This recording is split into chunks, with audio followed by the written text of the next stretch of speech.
ہم بات کر رہے ہیں ایک ایسے ٹرک کی جس کو پورے 8,500 کلومیٹر ٹریول کرنا تھا، لیکن مسئلہ صرف یہ نہیں تھا کہ ٹرک کو اتنا لمبا سفر کیسے کروایا جائے، بلکہ اصل مسئلہ یہ تھا کہ اس ٹرک میں برف کا ایک بہت بڑا بلاک رکھا گیا تھا جس کو افریقہ کے آگ برسانے والے صحرا سے صحیح سلامت گزارنا تھا۔ یعنی جس صحرا میں برف تو کیا لوہا بھی نرم پڑ جاتا ہے، اس صحرا میں اس ٹرک کو پورے 10 دن گزارنے تھے، لیکن چیلنج یہ تھا کہ کسی بھی حالت میں برف پگھلنے نہ پائے۔ ناظرین، یہ بات ہے 1959 کی، جب پوری دنیا کی اٹینشن ایک آئس بلاک نے گھیر رکھی تھی۔ یہ آئس بلاک 3050 kg وزنی تھا اور اس کو دنیا کے ایک کونے سے دوسرے کونے تک پہنچانا تھا، اور وہ بھی بغیر ریفریجریشن کے۔ یعنی اس کا اسٹارٹنگ پوائنٹ تھا ناروے کا شہر موئی رانا اور اس کا اینڈنگ پوائنٹ تھا لیبراویل، جو سینٹرل افریقہ میں ایک شہر ہے۔ لیکن آخر ایسا کیا کیوں جا رہا تھا؟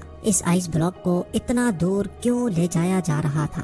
اصل میں یہ معاملہ شروع ہوا تھا 1 سال پہلے، یعنی 1958 میں۔ لگزمبرگ یورپ کا ایک ملک ہے جہاں سے ایک بہت فیمس ریڈیو اسٹیشن چلایا جاتا تھا۔ یہ براڈ کاسٹ ریڈیو لگزمبرگ کے نام سے پوری دنیا میں فیمس تھی۔ اس ریڈیو اسٹیشن کی طرف سے سارے سننے والوں کے لیے ایک انوکھا چیلنج رکھا گیا، اور وہ چیلنج یہ تھا کہ اگر کوئی بھی آدمی 3 ٹن وزنی آئس بلاک کو آرکٹک ریجن سے افریقہ تک لے کر جائے گا تو اس کو ایک بہت بھاری انعام دیا جائے گا۔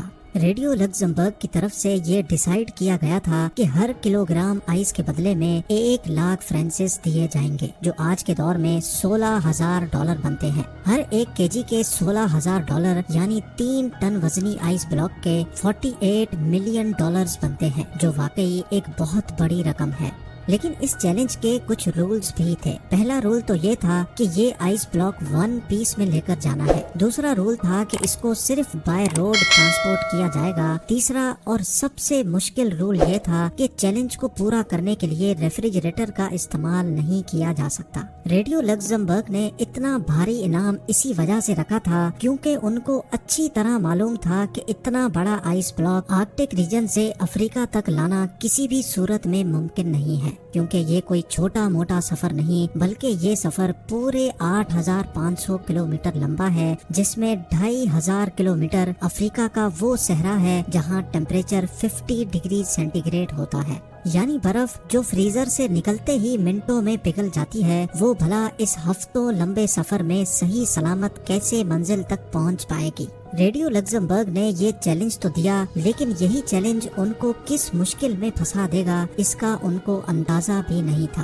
یہ چیلنج ریڈیو پر براڈ کاسٹ ہونے کے کئی مہینوں تک کسی نے بھی آگے بڑھنے کی ہمت نہیں کی، لیکن پھر برگر ناٹویک نامی ایک شخص نے اعلان کیا کہ وہ یہ چیلنج قبول کرنے کو تیار ہے۔ برگر ناٹویک، جو کہ ناروے میں ایک انسولیشن کمپنی گلاس فورٹ کا مینیجنگ ڈائریکٹر تھا، اس کا ماننا تھا کہ اس کی کمپنی جو انسولیشن مٹیریل بناتی ہے اس کو استعمال کر کے یہ چیلنج آسانی سے پورا کیا جا سکتا ہے۔ اگر برگر ناٹویک یہ چیلنج پورا کرنے میں کامیاب ہو گیا تو وہ اپنی کمپنی گلاس فورٹ اور اس کے امپلائیز کے لیے کافی ساری دولت اکٹھی کر سکے گا۔ پوری دنیا میں یہ بات پھیل چکی تھی کہ ایک شخص نے ریڈیو لگزمبرگ کا آئس بلاک چیلنج قبول کر لیا ہے۔ اس کام کو انجام دینے کے لیے ناٹویک نے ایک ٹیم بنائی اور چیلنج کو پورا کرنے کے لیے کام شروع کر دیا، جس کی وجہ سے کئی نیوز پیپر کی ہیڈ لائنز میں ناٹویک کے چرچے ہونے لگے۔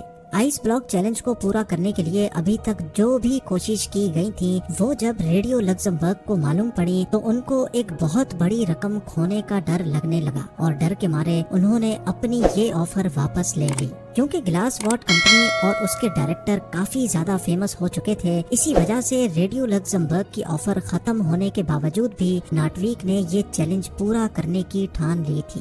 ان کا ماننا تھا کہ اگر ان کو پیسے نہ بھی ملیں تب بھی وہ یہ چیلنج پورا کریں گے، کیونکہ اس کی وجہ سے ان کی کمپنی کی پبلسٹی میں اضافہ ہوگا۔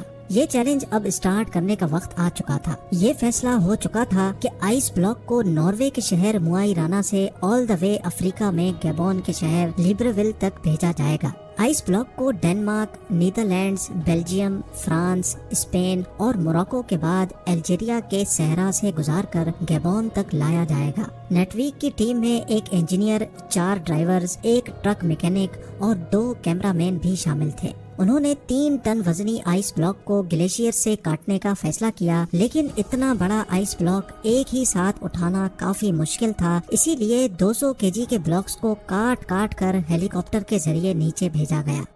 نیٹویک اور ان کی محنت کو کافی زیادہ میڈیا اٹینشن بھی مل رہی تھی، اور اسی وجہ سے کئی کمپنیز نے نیٹویک کے اس چیلنج کو پورا کرنے کے لیے ان کو اسپانسر کرنا شروع کر دیا۔ شیل نے فیول کا ذمہ اٹھایا اور اسکینیا نے ان کو ٹرک دیا جس میں یہ آئس بلاک رکھا جانا تھا۔ 200 kg کے بلاکس کو گلیشیئر سے نیچے لا کر دوبارہ سے فریز کیا گیا اور 3050 kg کا ایک سنگل بلاک بنایا گیا۔ یہ بلاک ایک خاص کنٹینر میں ڈال کر ٹرک میں لوڈ کیا گیا، جس کی سائیڈوں پر ایک خاص گلاس وول سے اس کی انسولیشن کی گئی۔ اچھی طرح انسولیشن کرنے کے بعد 22 فیبر 1959 کو آخر کار یہ انوکھا سفر شروع ہو گیا۔ شروعات کا سفر تو کافی زیادہ آسان تھا، کیونکہ ان علاقوں میں موسم بھی کافی خوشگوار تھا اور روڈز بھی ٹھیک ٹھاک تھے۔ کیونکہ یہ نیوز پوری دنیا میں پھیل چکی تھی، اسی وجہ سے یہ ٹرک اور اس کا کرو جس بھی بڑے شہر سے گزرتے تھے، وہاں کے لوگ ان کا استقبال کرتے اور نعرے لگا کر ان کا حوصلہ بڑھاتے تھے۔ جیسے جیسے ان کا سفر بڑھتا جا رہا تھا، ان کی پبلسٹی میں مزید اضافہ ہوتا جا رہا تھا۔ جب یہ ٹرک پیرس سے گزر رہا تھا تو ان کو وہاں کی پولیس نے بھیڑ والے علاقوں سے گزارنے کے لیے خاص پروٹوکول بھی دیا، یہاں تک کہ پیرس کے میئر نے کرو کی دعوت بھی کی تھی۔ اس سفر کو 1 ہفتہ گزر چکا تھا۔ ماں سے پہنچنے پر ٹرک کو کرین کی مدد سے ایک شپ پر رکھا گیا، کیونکہ اب ان کو سمندر کا ایک بہت بڑا حصہ پار کرنا تھا۔ سمندر کے دوسرے حصے پہنچنے پر کنڈیشنز بالکل ہی الگ ہو چکی تھی۔ ٹرک اب افریقہ کی زمین پر آ چکا تھا، جہاں دن کے ٹائم پر گرمی انتہائی شدید تھی۔